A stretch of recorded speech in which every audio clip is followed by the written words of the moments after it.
Welcome to LinkedUp, Breaking Boundaries in Education, a podcast that focuses on what is happening in education today, connecting everyone to the movers and shakers that are breaking boundaries in the education arena. Welcome to LinkedUp, Breaking Boundaries in Education. I'm Jerry Kimball, and my co-host is Jamie Saponaro. Today, our guest is Kristin Martinez.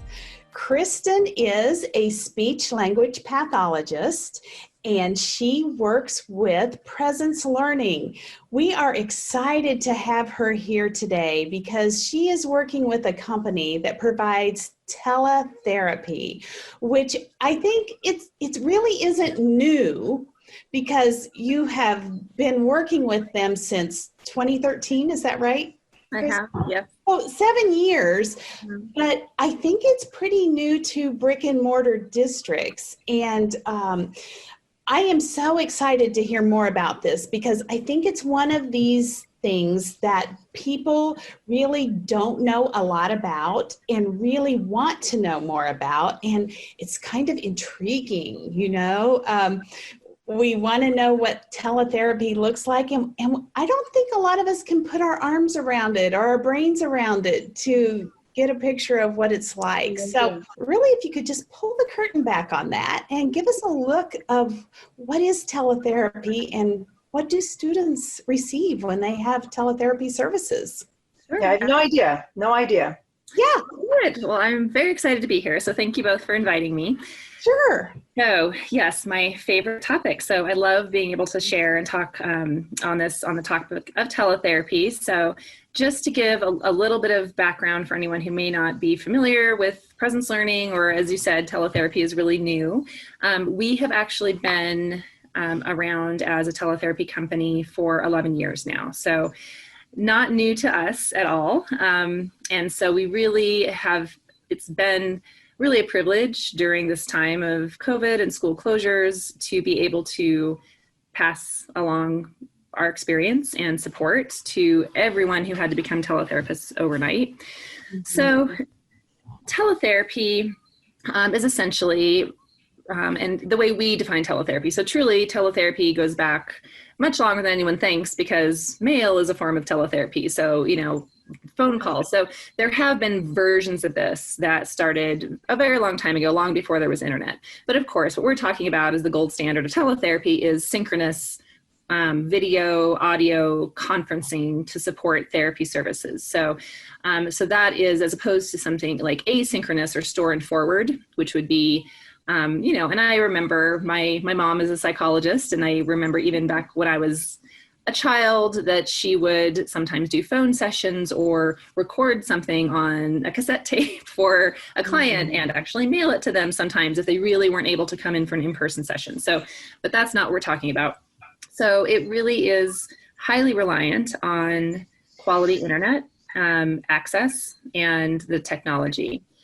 So that is something, fortunately, that has, even in my 7 years with PresenceLearning, we've seen such improvement. I think a lot of rural areas, that's often what we serve is rural areas in combination with some very large metropolitan areas that just have shortages. You know, it used to be that there were many in rural areas that had no access, no internet, or just very poor internet. And I think through depends on the state. Some states had some funding initiatives really to essentially get the best internet out there to people living farther out. So that's been wonderful to see.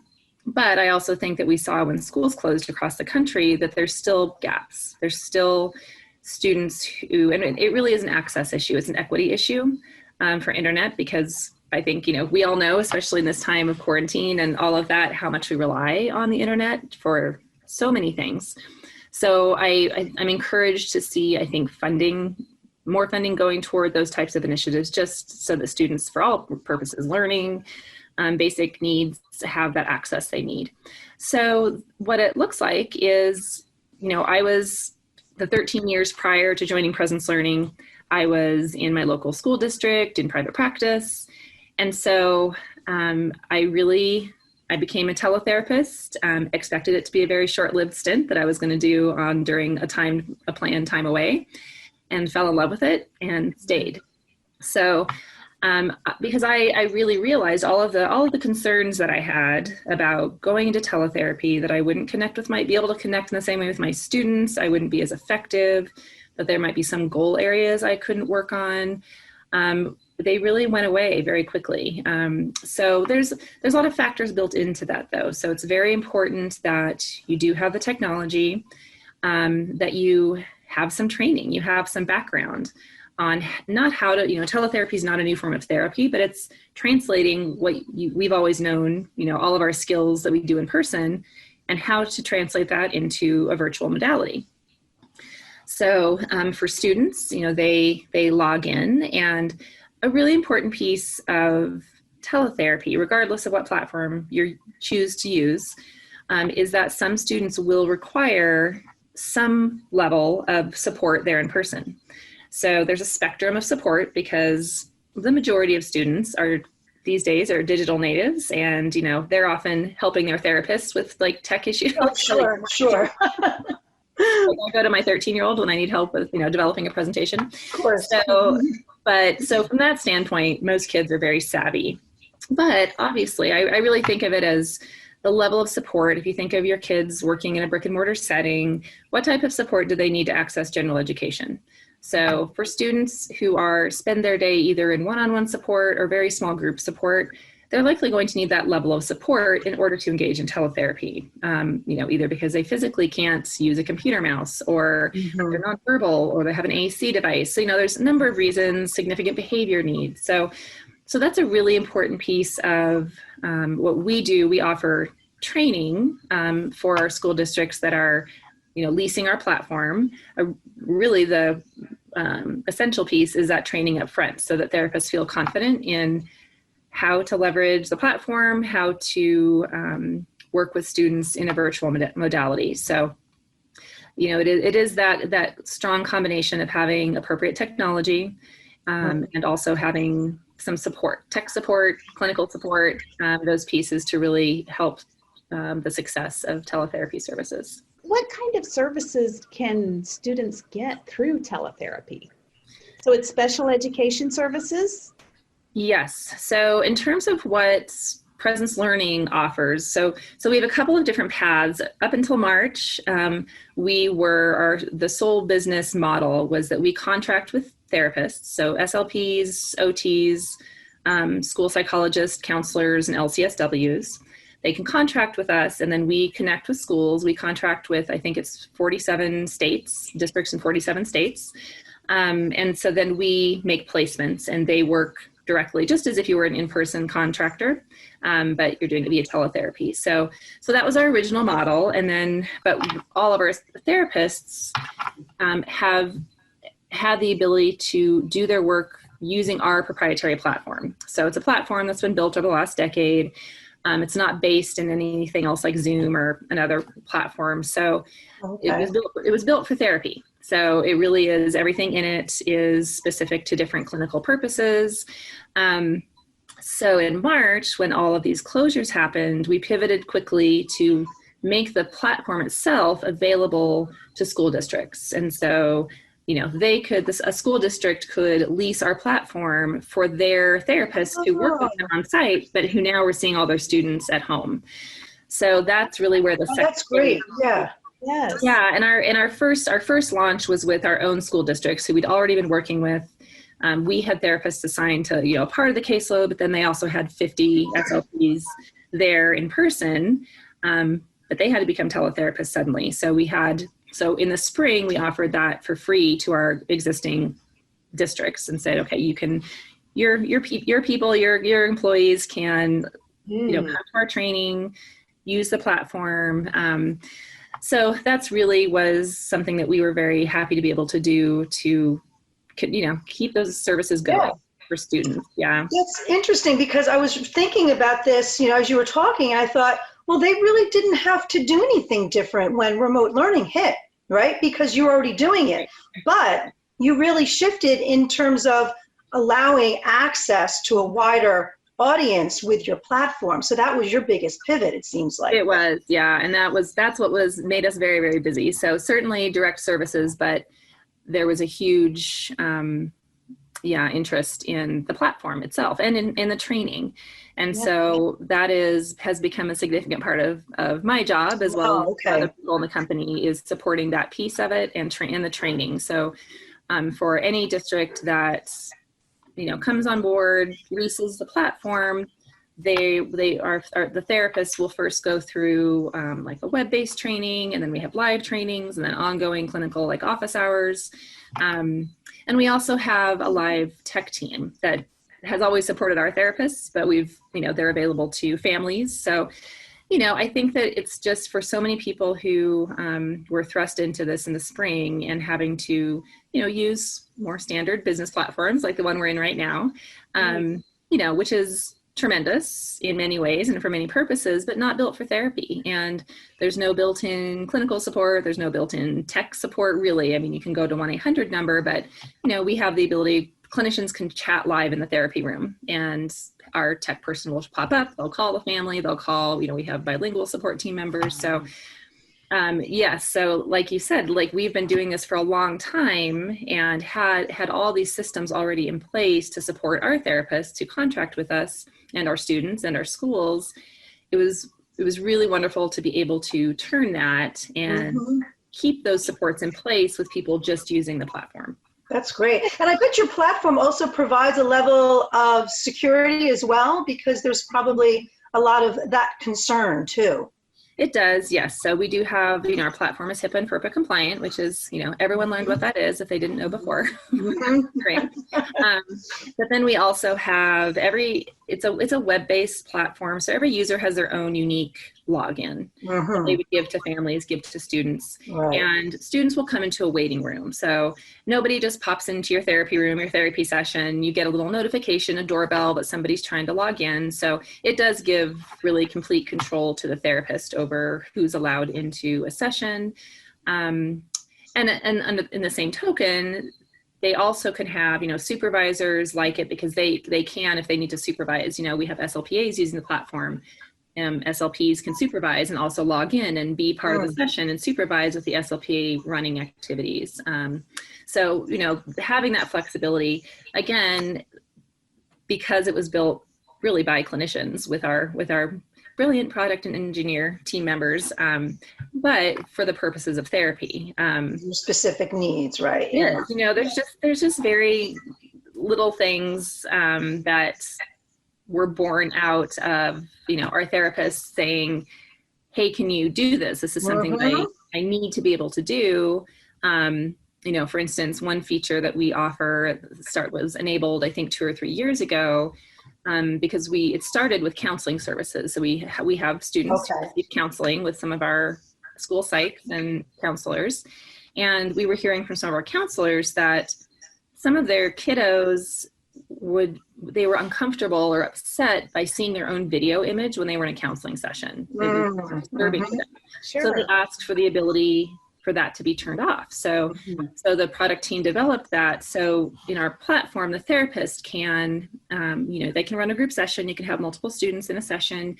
But if you have one student who is bothered by that, we can turn off their video feed. So they still see the therapist still sees them. They're just not looking at themselves. Right. And it turns out that has some great implications also for students who might be overstimulated and have some absolutely. Or behavior issues. They're the kiddo looking in the camera, trying to make faces and make the rest of the kids laugh. You can kind of shut that down for a little bit. So, very specific, like this is the reality of being a therapist, and some pieces that have been built in to support really just the quality of the work that everyone does. So I love it. And then I'm assuming, and you kind of touched on this before, in the brick and mortar school, there are gaps in hiring because there's a high need for occupational therapists, for speech therapists. So you can provide some of those. Does that work that way? You have that relationship? Yeah. So like I said, we do provide all direct SLP, OT, kind of behavioral mental health services. And we really step into the role of the in-person therapist. So again, we contract with providers who have that school-based background as well, understanding how school-based teams work and, what educational eligibility looks like in school-based versus medical model, and having that understanding. So everyone who works with us has done it before, and it is important, which is important. But yes, we support full case management as SLPs, IEP. We work in a district's IEP system, for instance, just as that. Yes. Yeah. Do you work on their IEP team? Yeah, absolutely. So we're part of the team. Like I said, running IEP meetings. We support therapists in learning how to run IEP meetings remotely. All the the quirks of case management. Via remote services. So, it was, I think, in the spring when this happened to school districts, and, what was hard was to hear so many districts that really just suspended services for a bit. They just stopped providing services because they felt like it couldn't be done or they were overwhelmed. And, we so much wanted to step in and help, because we're like, no, we've actually been doing this for a long time, and we can help and we can support that training. And it can be done. We complete evaluations. We do the full scope of work that your in-person therapists do. Really the only difference is that, like I said, for some students and some needs, there needs to be maybe more support in person. So, you may need to have, the when we're in the brick and mortar setting, it may be the paraprofessional is sitting with that student for the full session. If I'm working with a kid who is nonverbal, can't physically access a computer mouse, has an AAC device, it's not appropriate for that student to be brought to the computer and then that support person just to walk away. And if they can't engage in the therapy session, if the therapist isn't there to help, with their device, then there needs to be a facilitator. There needs to be somebody who the SLP is working through, but of course the therapist is still running the session. So that is often the biggest hurdle, and the biggest piece of education that we try to share is that that's a big part of teletherapy, is gauging. In the spring I created a document that's just a teletherapy home services survey, kind of a thing that for each student, thinking of, okay, if they're in the home setting, what are we looking at in terms of technology?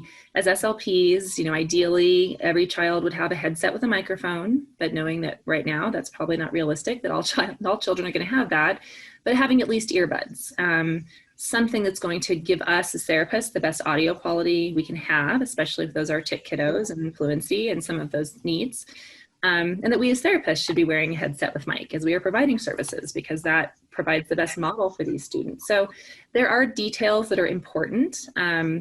And for some people in the spring, I know just not having any of that knowledge or guidance, they were really just jumping in, suddenly I'm doing teletherapy in Zoom or whatever it is, not having kind of that context, and becoming very understandably very frustrated, very and really just feeling like this doesn't work.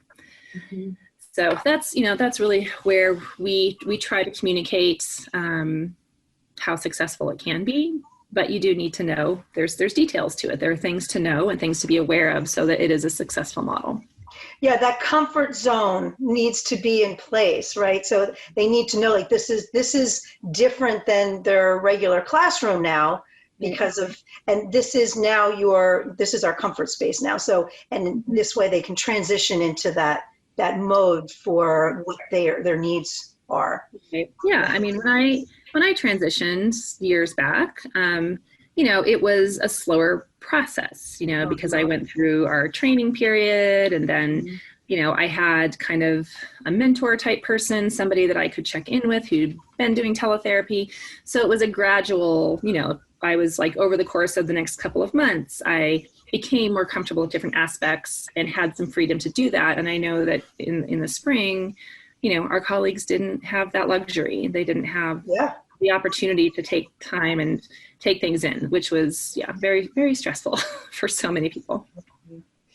As we were preparing for the podcast, I was looking at your website, and I noticed that you have prepared an ebook that tells about the lessons that your company has learned from the pandemic. Mm-hmm. Can you share a couple of lessons that you have learned from this pandemic? Right. So I think one of the biggest pieces is just how important the training is. And so that was a significant piece of what we offered, not just a platform that people could, lease, but how to use it.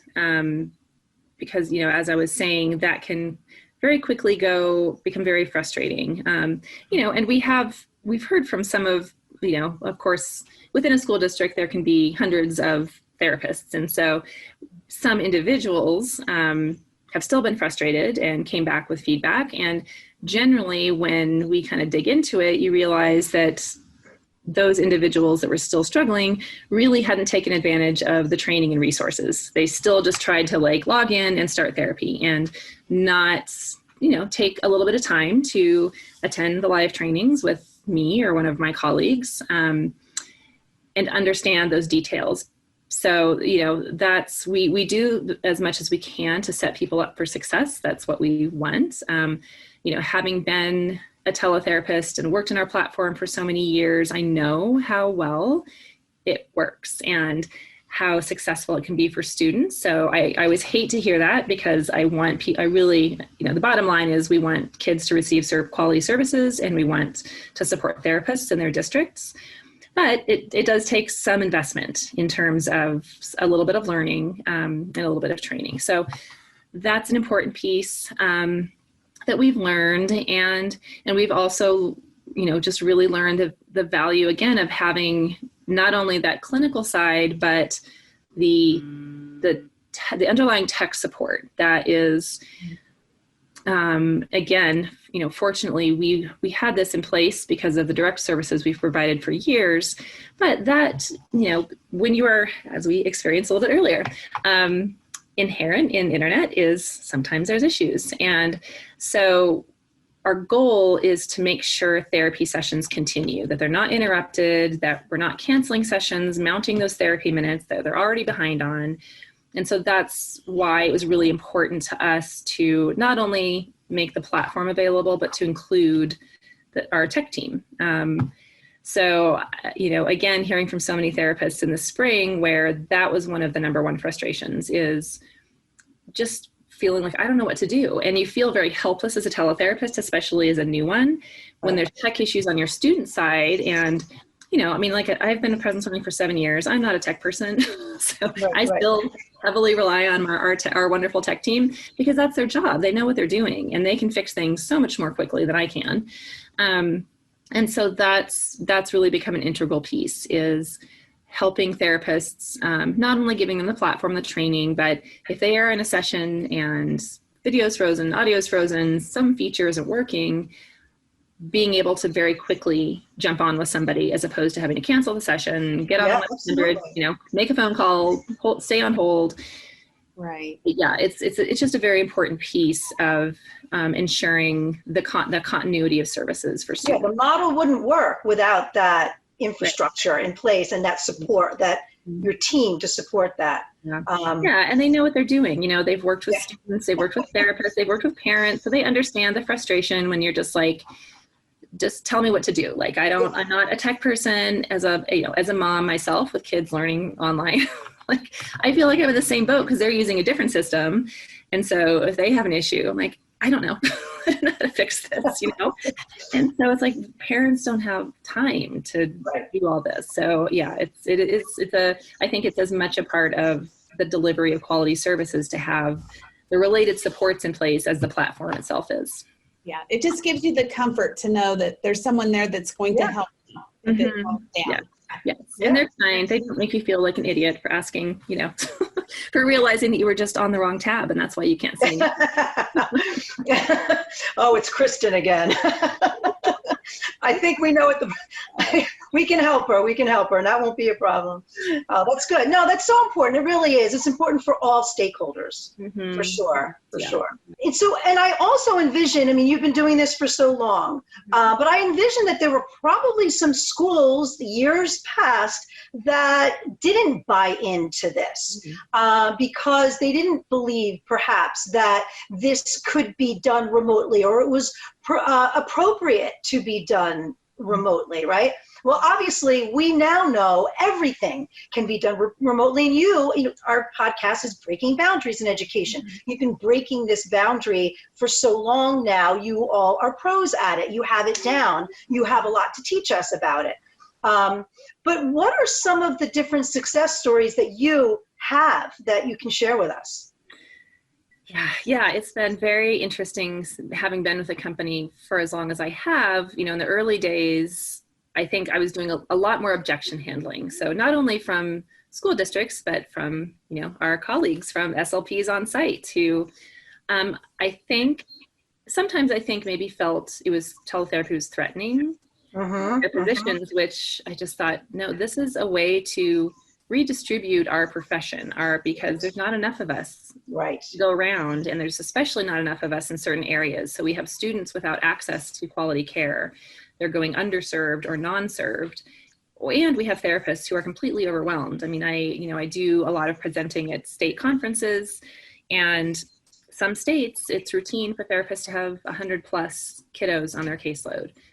There's no way that's quality care at that point. You are shuffling paperwork. Exactly. So it's also bringing relief that's really the message I've tried to share with our colleagues from that standpoint is we are all one pool of SLPs, and this is a way for us to bring our collective skill and experience through cross-licensure, because that's why teletherapy works, is because I can work with therapists in Kansas who can cross-license into Alaska or Oregon and serve those students where there's not an in-person therapist, or there's not enough of us.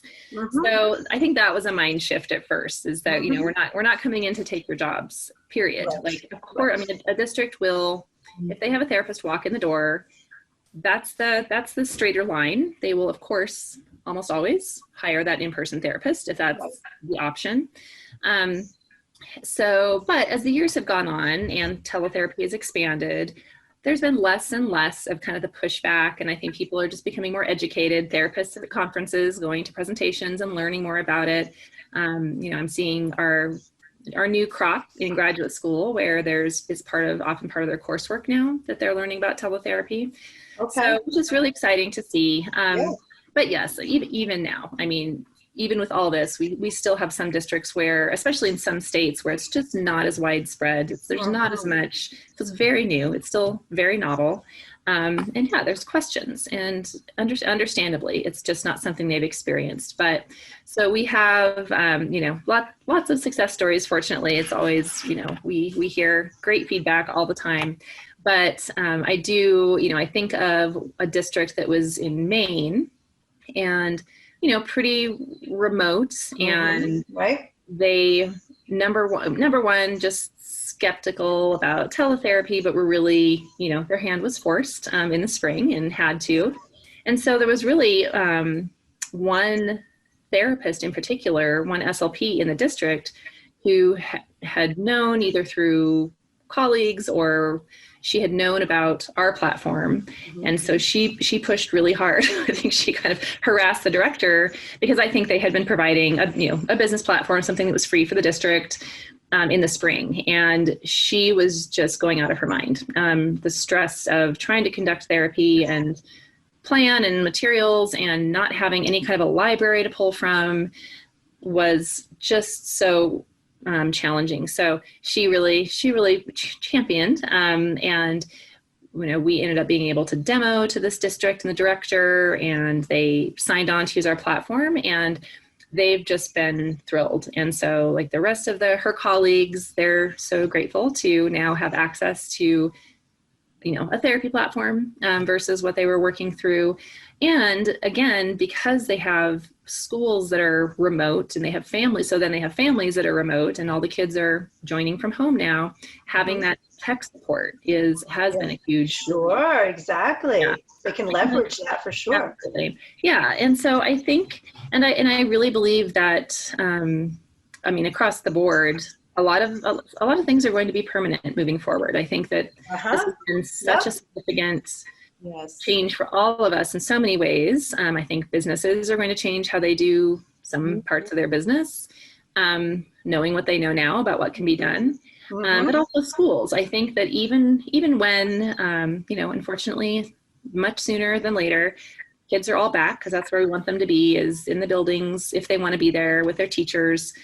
I still think that districts will want to be able to pivot quickly if something happens again, even if it's short term, that they have something in place that feels they know is successful. So I think that was one example where, you know, I expect that this is probably a district because they do have families that are remote, and they have snowstorms in Maine and things that keep kids from being able to get to school sometimes.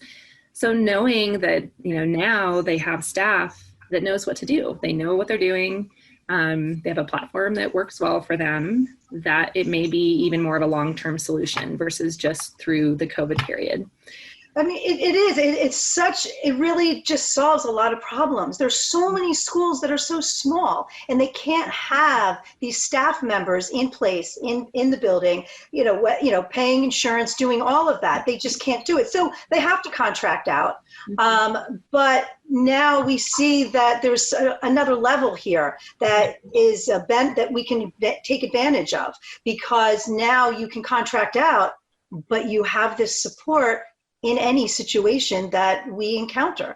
Right. It's a long-term solution. So it's sustainable. And even within the school district, for instance, in my district here, 2 of my sites that I served were mountain schools. And so I loved them. I loved that part of my job, but it was a significant amount of drive time each week to serve, maybe 8 students in one building, 6 students in another. So it was wonderful in terms of, I love being able to do it, but in terms of that FTE, like the efficiency of what the district was paying me to do, it's not terribly efficient. And I mean, honestly, it was cutting into probably more the districts. For my situation, it was cutting more into my family time, because I was leaving 6:30 in the morning to make sure I made it up to this one building by 7:30 for an IEP meeting. And the same thing at the other end of the day. So, and so many of our colleagues, that's what they're dealing with when they're in some of these districts that are so far, sprawling. So at least maybe one day a week, I could have done teletherapy from my office in the district. And so, and I think there's a lot of scenarios, districts, and not just rural. I mean, like I said, we really are across the spectrum of suburban and metropolitan districts, because there's needs everywhere. So unfortunately, within our profession and OTs and school psychs and across special education, there are just shortages that these chronically districts are having to deal with, really across the country. There's very little exception, I think, to that. It's just the degree to which they experience it. And also, whether there are state regulations in place that put caseload caps or not. And so I think the therapist experience is different state to state. And that was very eye-opening for me. I grew up here in Colorado and had only worked in Colorado up until joining PresenceLearning. And so, I'm in a district that is, caseload numbers were not awful. Generally as a full-time caseload, I probably had 65, 70 students. And, I felt like we had good supports, pretty good district here. And I kind of assumed that generally that was the case in most places. Enter teletherapy, and I started working in different states and tended to be districts that were much higher need. That's where we usually ended up, especially back then, 7 years ago, quite a bit of disparity. And so I really see teletherapy as an equity and access issue for students. Absolutely. So many different solutions that this brings to the table. And like I said, sustainable. So, I mean, it really is, and in fact, my husband's a superintendent. I'm going to run up and tell him all about this, because he runs into this all the time when he needs services that he can't provide. So he contracts out, and this is it. This is a solution. It's fantastic. And the flexibility of it, being able to support districts if they have a maternity leave that comes up, or, all those different pieces, because I, as a teletherapist, can be sitting here in my office. It doesn't matter how far away, I can be working in 4 different states, and I can, within a school district, I could create a therapy group across 2 different buildings if I want to. So there's some really innovative things that can happen, Absolutely. especially if you have a strong school partner and they're really willing to be creative with you and think about, okay, what does your district look like? Because every district's unique, every building is unique. So sometimes we'll be in a district and one building is, maybe it's a principal who's been more on the forefront of technology. So they see this as another, 21st century learning and just a way to stay with, what's current and the future. Another building, the district, you may have a principal who's not so excited about new technology, and it can be more challenging if there's not that energy and that collaboration. So that's important. But we absolutely, we have been with, for instance, some of our districts in Kansas. We've been with them now for 5, 6, 7 years, and we are we're just part of the makeup of their school district and how they serve students. Well, Kristin, I was going to say Jamie's husband is a superintendent. My daughter is a school counselor. And so she has been doing the sessions on Zoom, but, I'm going to let her know about this platform because I think it would be so nice for her to have a platform that's created just for this. Yeah. It really is. As a therapist, I wish everybody could have been using this therapy platform. Like for me to think about going back to not using this and doing, something that's, again, a business platform that it's a great platform, but not intended for therapy. Right. Just makes my heart sink. So it's absolutely. And I want to commend PresenceLearning because I think they have given such a contribution to allow schools to use this platform, especially during this time. Great idea. Two things that I hear the most about is social emotional learning and how are our students doing. And I know that this is so critical in this time, and to allow school districts to use this platform and to reach out to help our most disenfranchised students sometimes and to give them the support and help that they need. I think this is critical. I commend you for what you're doing. And the other piece that I heard so much about was the special ed solutions. How are we going to reach those students and take care of their needs? And I see you all doing that. And that is such a contribution during this time and a new way of thinking. I hope that you have pushed the boundaries, broken some boundaries of our brick and mortar schools I know a lot of them have been reluctant to move down this road. And I hope that you've pushed those boundaries. And like you said, I don't think we're going back to everything being in the building. And there are always those situations. There's that surgery that's extensive that the student needs to be home for a prolonged period of time. There's so many things that can happen that this can be so helpful for. Yeah, absolutely.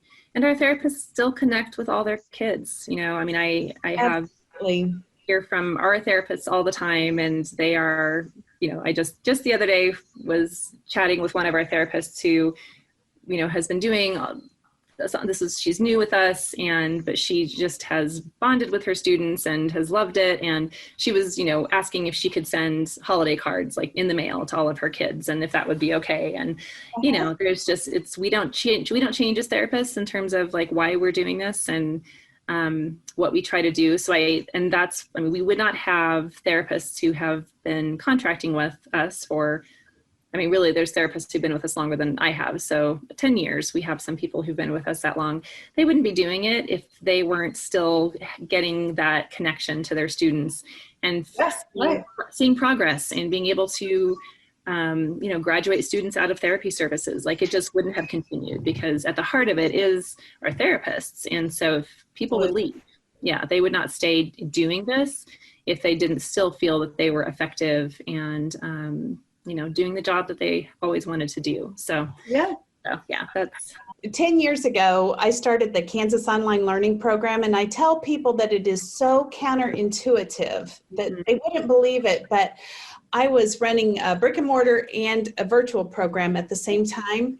And my relationships actually with the virtual students and families were closer than the brick and mortar students and families that I saw every day. Yeah. And I don't know, there is just something with that relationship. I guess that you work harder and you come into their territory and into their living rooms and their homes every day, and it makes a difference. And so personal, it does. Well, and I've really tried to give that perspective to therapists who do come through our training, that, you know, understanding that this is overwhelming and every home situation is very different. And so that's been a part of the stress, is that some students have a lot of support in home, others don't, because the situation for their family is you know, they don't have a parent who can work from home or whatever the case may be.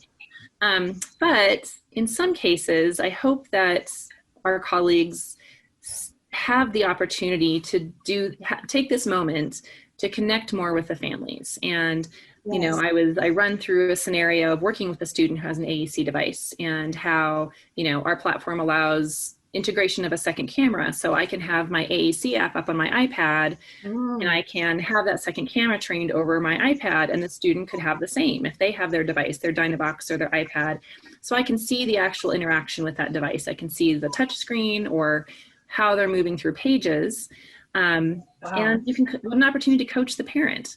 You know, all of us have experienced those kids where we work so hard in the school setting and they're doing pretty well, and then the device gets no use at home because the parents just don't understand it. They're overwhelmed by it, so they kind of go back to their rudimentary forms of communication. So what an opportunity to actually connect with the parent on a weekly basis and have them watch them go through the device and talk to them about how to best leverage whatever you've programmed. And the same is true with our very young students, our, you know, early childhood preschoolers.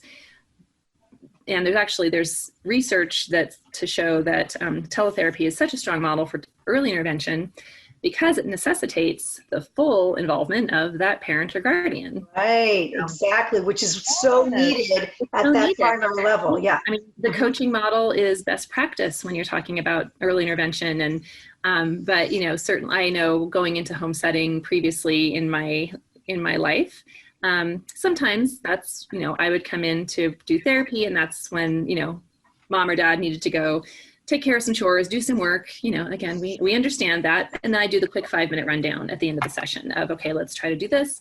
As opposed to them, it's their hands, their direct interaction, and the SLP is observing and listening and coaching that. So there really are some opportunities here for, I think, because students are right now in the home with their parents and guardian in some cases, there can be some great advantages to this time if therapists understand that piece and have, you know, are able to make that connection with parents. I mean, between the platform itself, between your services you provide, there are so many different solutions that are sustainable, that are allowing for the equity and access consideration as well. So we are so happy that we were able to bring this to light, and so that many, many more can take advantage of this. I'm so excited to see this in action. So we really appreciate you sharing and showing how you've been breaking these boundaries, how you are experts in this, and we're excited to share it. So thank you so much, Kristin, for joining and sharing your expertise. And Kristin, if people were interested in finding out more, what's the best place for them to go to get more information? So probably the best place is just to go to our website, PresenceLearning.com. Okay. There's, you know, different places they can click if they have questions, and, you know, whether it's a school district or a therapist, they'll be routed to different people.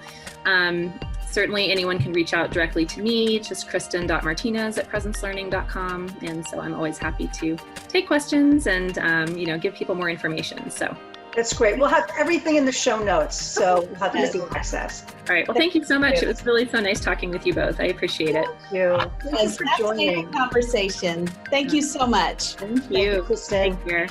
Thank you for listening. And if you would like to stay linked up, be sure to follow us on Apple and Spotify, and subscribe to us on YouTube.